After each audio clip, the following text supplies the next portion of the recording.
Now, what I've got here is a few examples I want to go through. But before that, I want to talk about why do we even do annotations? Like what is the point? So the main point is you're trying to bring attention to a particular part of that image observation, right? When you're PE or you're Tech 7, or if you are a PE or a Tech 7 and you're reviewing reports, it catches your eye. And so that inspector who is doing the annotation, the main point of that is to highlight something that PE needs to see, right? And then Phil mentioned a few of these track and pay measurements. That was probably my favorite thing to do with it when I was in the field. It was just the documentation I needed to back up what I was paying on the estimate to the contractor. If anybody ever had a question of what was going on, or if we were paying too much or not enough, I could go back to my measurement there and show them what happened there. We can also use annotations to call out test results, and I'll show you a couple examples of that. And then even highlight some technical data. I actually have an example of some pile data here that I want to show you. So let's just go into it. So this example here is very basic, right? Asphalt, it seems like there's not a lot that you could take pictures of and annotate an asphalt. Measurements are one thing though. As they're laying down the mat, this is just a simple arrow and showing that what that measurement was. Sometimes it's really hard to see the tape measure. We prefer that you get in there close to the tape measure, but annotation actually helps with that. The next thing here, this would be how to call out test results. So this was a job I was on, and this stroke was actually rejected. I definitely recommend giving an annotation if you got a slump that's too much or something like that, and it's something that you're going to reject. I even like to use red when I do that, even though sometimes red doesn't show up the best. Here's an example of using a couple of different apps, right? This is combining a couple of pictures together with Pic Collage. So this is some of the pile data that's actually in the poured into the concrete there, and then a screenshot of the plans with a little highlight of where that pile is located. Now I'm sure in the description we put what vent it was actually on, but we didn't annotate that on the picture here. Here's an example of milling, and I actually had this picture without an annotation. So it's a good picture. It's well lit at night. It's hard to get pictures at night, but it doesn't give you a whole lot of information. So you can see that they milled up to the intersection, but that's about it, right? So when you go in there and you actually have an annotation showing your measurements, it just brings a lot more value to that picture. And again, it's back up for what you're paying that contractor. And these are pretty simple. It may look a little difficult to do, but it's really not. And we'll get into that in just a minute. Here's another example of putting some of that technical data. You screenshot the plans and you can show elevations where you shot it or if something was wrong there. This is another great example of putting your pile capacities and your cutoffs on the pile. This is a great annotation, something I wish we had this information for every vent that we've ever driven, right? Because that's really a quick look and to find that information. I've seen people, elevations on structures. This is a great example where they hand drew. This one was probably done in the Headlight app, and it's a good use of it. The plans show one thing, but the contractor's proposing that you have to modify it. So this is a good way to do that and show that PE so that they can make a decision on if that is a good thing to modify or not. Okay, so now let's get into the annotation part. and I'm gonna start with a simple one. So this is a pipe. Is that Mr. Vosberg? I see Mr. Vosberg peeking back there at us. Hey, Chad. So this is a simple pipe, right? You've got 3 joints here. So we know it's about, they're 8-foot joints. So it's about 24 feet. So we're going to do that. If you notice up at the top right, it says edit. So when you select that, it gives you some options here.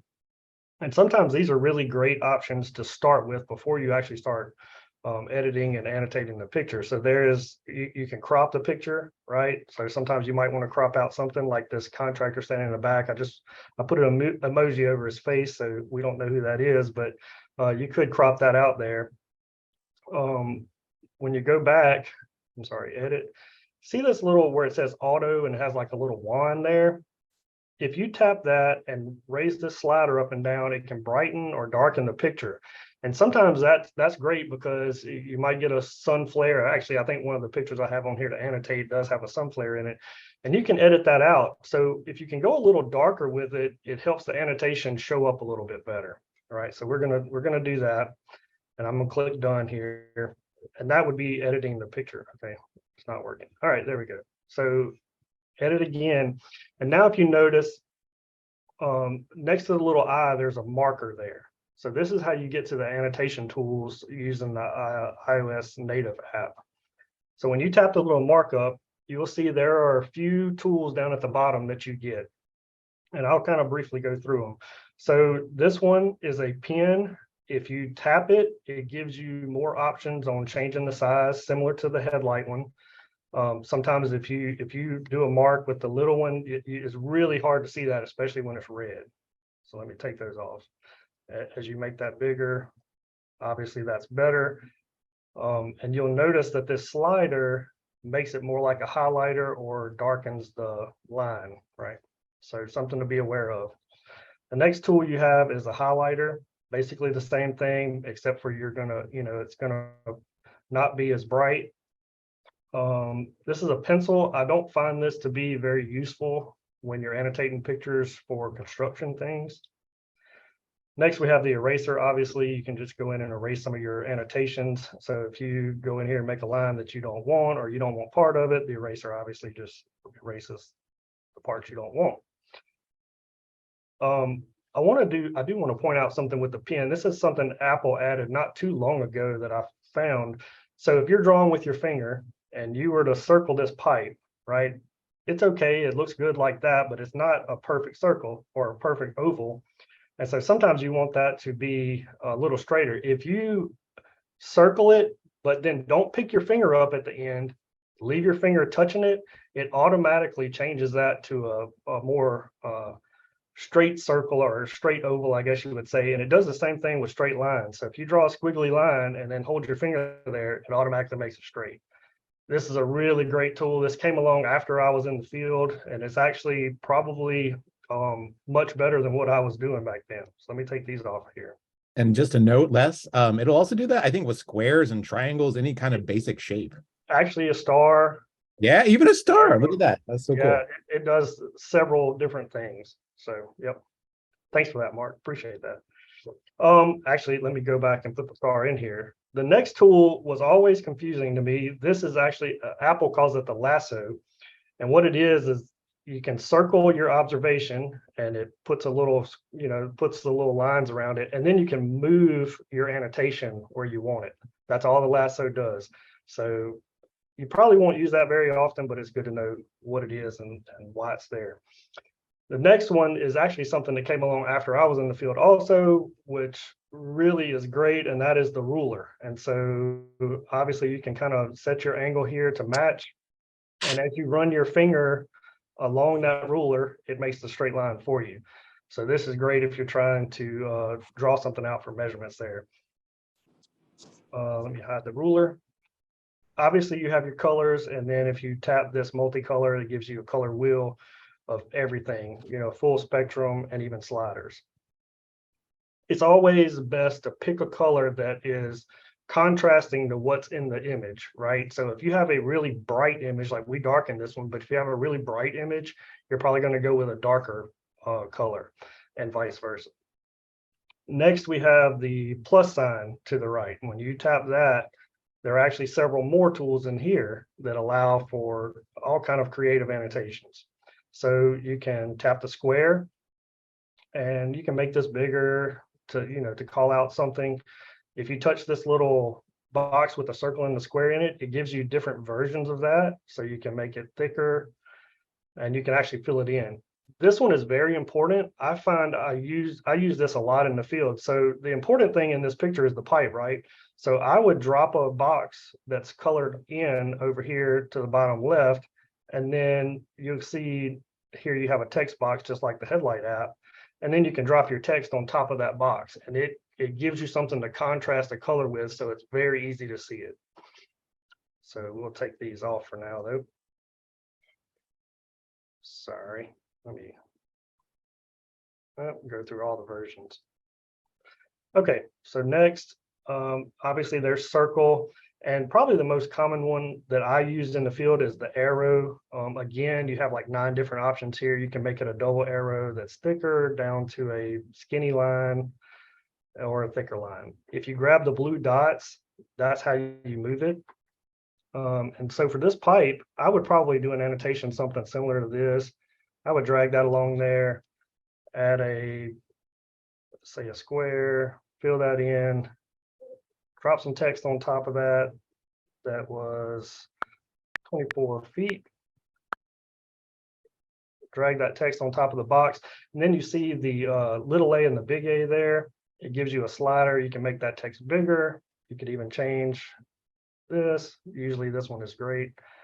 Something along those lines, and you have a fairly simple but a really good annotation there.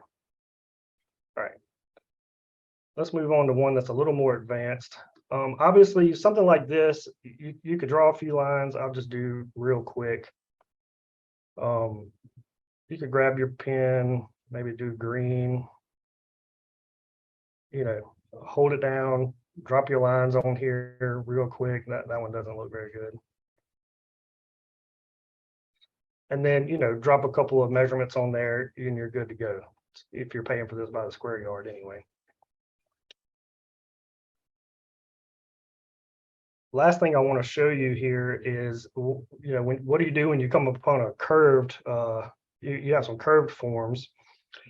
Here, I'll probably need to maybe brighten this up a little bit with that sun flare in it. It might even be a good idea to edit some of that out. So you could grab it and crop some of that down before re-uploading it to Headlight. You're going to grab your edit and your marker here. And just say you want to add a arrow here, and we're going to make it a double arrow, something along those lines. So you have a point to pay here and a point to pay here in the middle, right, for one of your measurements. The green dot in the middle of that line is actually how you curve it. So you can do all kind of things. You can move it up. I use this if I'm trying to point out something and I need to get around an object in the picture that is important. I usually will curve that arrow around that object so that, the PE could see what that is. So you drop one like that, maybe one more, and it does remember what you did the last time. Whoops. Drop one more here, and you've got basically your 2 measurements needed to get your square yards there. Obviously, you can drop the text on there. I always like to put the measurements and the calculations in the description box as well, instead of just on the image.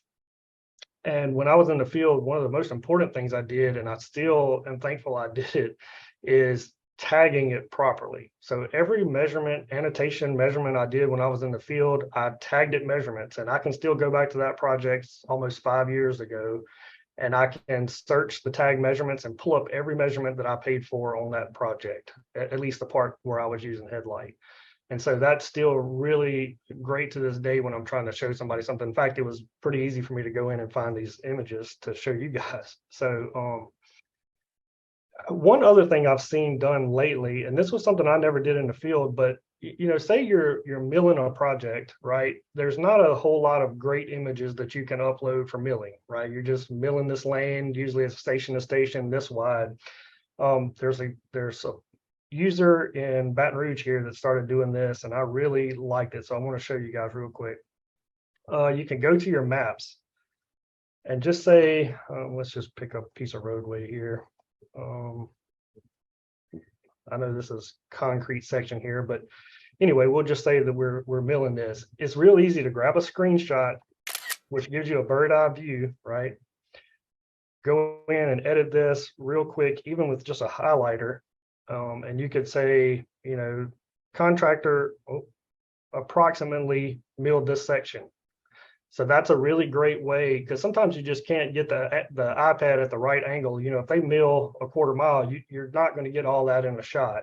So sometimes if you just grab a screenshot from Google, you can find a way to add that in and maybe put some station numbers in there. I would just make sure you're putting that these are approximate. You're not measuring this thing for pay. It's just showing an approximate area that they milled that night, just so that you can track progress, right? If you go back and you tag these properly, then you could go back for the past 3 months and say, okay, the contractor was a little behind on their milling operations. How much production were they getting every night? And this would be a great way to show their production.